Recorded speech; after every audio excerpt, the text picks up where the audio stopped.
To the point programme में आपका स्वागत है। आज का विषय है नई शिक्षा नीति 2020। सबसे पहले देखते हैं यह चर्चा में क्यों है। केंद्रीय मंत्रिमंडल द्वारा नई शिक्षा नीति 2020 को मंजूरी दी गई है। देश भर में विद्यालयों और उच्च शिक्षा व्यवस्था में ट्रांसफॉर्मेशनल रिफॉर्म लाना इसका मकसद है। यह नीति 34 साल पुरानी नई शिक्षा नीति 1986 की जगह लेगी।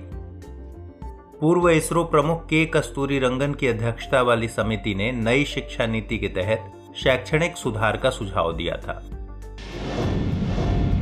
आइए अब इसके बैकग्राउंड को जानते हैं। नई शिक्षा नीति का प्रारूप 1986 में तैयार हुआ था और 1992 में इसे अपडेट किया गया था। मई 2016 में पूर्व कैबिनेट सचिव स्वर्गीय TSR सुब्रमण्यम की अध्यक्षता वाली नई शिक्षा नीति के विकास क्रम से जुड़ी समिति ने अपनी रिपोर्ट सौंपी। इसके आधार पर केंद्रीय मानव संसाधन विकास मंत्रालय ने नई शिक्षा नीति 2016 के प्रारूप से जुड़े कुछ इनपुट्स तैयार किए।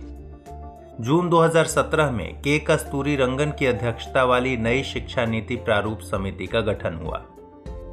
समिति ने अपनी रिपोर्ट केंद्रीय मानव संसाधन मंत्री को 31 मई 2019 को सौंपी। अब आइए नई शिक्षा नीति 2020 के महत्वपूर्ण पक्षों को जानते हैं। 2030 के सतत विकास एजेंडा से यह नीति जुड़ी है। नीति के मुख्य स्तंभ हैं पहुंच, समता, गुणवत्ता, वहनीयता और जवाबदेहिता। प्राथमिक से लेकर माध्यमिक स्तर की स्कूली शिक्षा के सभी स्तरों पर सार्वभौमिक पहुंच सुनिश्चित करना इसका मकसद है।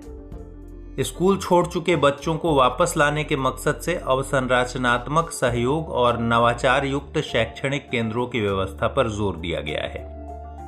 शिक्षा के औपचारिक अनौपचारिक मोड को अपनाने की बात की गई है। विद्यालयों के साथ काउंसलर और प्रशिक्षित सामाजिक कार्यकर्ताओं को जोड़ना एक महत्वपूर्ण पक्ष है।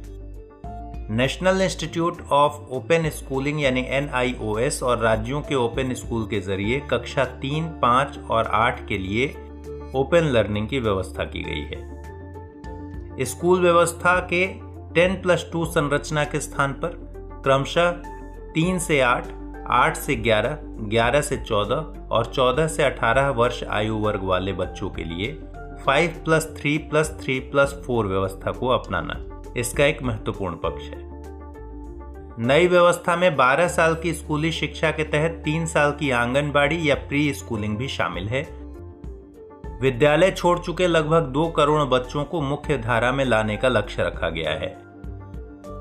NCERT 8 वर्ष तक की उम्र के बच्चों के लिए national curricular and pedagogical framework for early childhood care and education विकसित करेगा। फाउंडेशनल लिटरेसी और न्यूमेरेसी को महत्व देने के मद्देनजर national mission on foundational literacy and numeracy स्थापित किया जाएगा। नीति में सभी विद्यार्थियों को ग्रेड 3, 5 और 8 में स्कूल एग्जामिनेशन में बैठने का जिक्र है। ग्रेड 10 और 12 की बोर्ड परीक्षाएं पहले जैसी रहेंगी। स्टैंडर्ड सेटिंग निकाय के तौर पर एक नेशनल असेसमेंट सेंटर परख, performance assessment, review and analysis of knowledge for holistic development की स्थापना होगी। नीति में गैर लाभान्वित क्षेत्रों और समूहों के लिए जेंडर इंक्लूजन फंड और स्पेशल एजुकेशन जोन्स की स्थापना की चर्चा की गई है। वोकेशनल शिक्षा सहित उच्च शिक्षा में ग्रॉस इनरोलमेंट रेशियो को 2018 के 26.3% से बढ़ाकर 2035 तक 50% करना लक्ष्य है। उच्च शिक्षा संस्थाओं में 3.5 करोड़ नई सीटें जोड़ी जाएंगी। IITs और IIMs की तरह multi disciplinary education and research universities MERUs की स्थापना होगी। उच्च शिक्षा के स्तर पर शोध संस्कृति और शोध क्षमता निर्मित करने के लिए राष्ट्रीय शोध फाउंडेशन का गठन किया जाएगा। संपूर्ण उच्च शिक्षा के लिए भारत का उच्चतर शिक्षा आयोग सर्वोच्च निकाय होगा। इसमें मेडिकल और लीगल एजुकेशन शामिल नहीं है। कुछ अन्य तथ्यों को देखते हैं। डिजिटल लर्निंग के मद्देनजर नेशनल एजुकेशनल टेक्नोलॉजी फोरम यानी NETF का गठन होगा। पाली, फारसी और प्राकृत के राष्ट्रीय संस्थान या संस्थानों की स्थापना का जिक्र है। नीति में Indian institute of translation and interpretation की स्थापना की सिफारिश की गई है।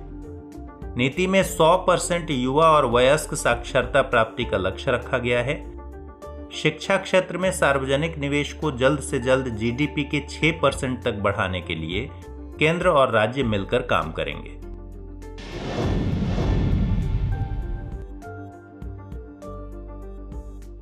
हमारे वीडियो अंग्रेजी में देखने के लिए फॉलो करें हमारा ही दूसरा YouTube चैनल दृष्टि IAS इंग्लिश।